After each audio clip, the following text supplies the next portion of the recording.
Hi North Kawartha, Mayor Carolyn here with my annual Year in Review video update. 2025 was a busy year for North Kawartha, so let's reflect on a few things that happened in our community over the past 12 months.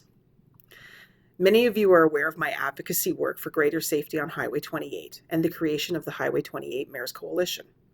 Well, back in January, I headed up a delegation with the Ministry of Transportation at the Rural Ontario Municipal Conference to outline our issues and concerns.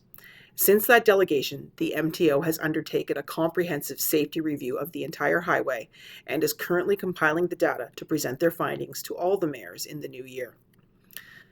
Something that 2025 will be remembered for is the ice storm late last winter.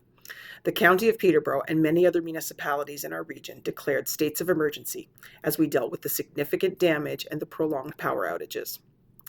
The cleanup went on for months for both municipal staff and residents, and like we did during the storm of 2022, we provided free debris collection for all North Kawarthans at both transfer stations.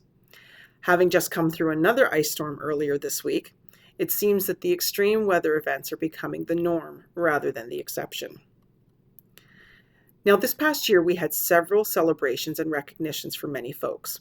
The township honored our CAO, Alana Solomon, for 25 years of service, our fire chief, Jesse Lamb, for 15 years, and our Parks and Rec attendant, Joel Smith, for 5 years. North Kawartha welcomed back Laura Stone to provide in-house planning services. Some of you may remember Laura when she was our junior planner a decade ago. We were also pleased to hire Colleen Lockhart as our new fire prevention inspector. I also would like to take a moment to recognize two very special North Kawarthans. ABC Seniors President Pat Beck, who was chosen as North Kawartha's Senior of the Year, and Mark Best, longtime personal trainer and fitness class instructor at the North Kawartha Community Center.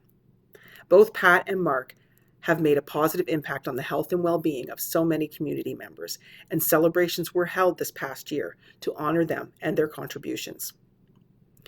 Now, there are several ongoing municipal programs that are worth noting as well. The Township, the Library, and the Apsley Legion continue to work together on our Veteran Pole Banner program.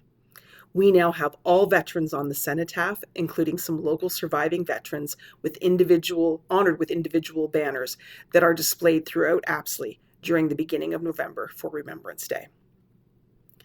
Now, back in 2023, Council began a road improvement program to surface treat our gravel roads.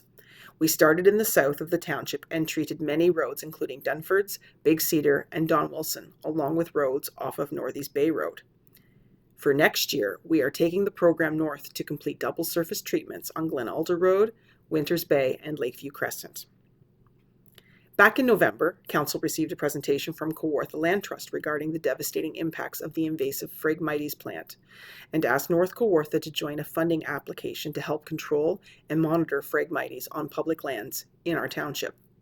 Council approved the request and will be providing funding through our municipal grant program for environmental initiatives. Now, that's just a few highlights from a very busy year, and 2026 promises to be just as busy. A big development happening in the new year are changes to the recycling program.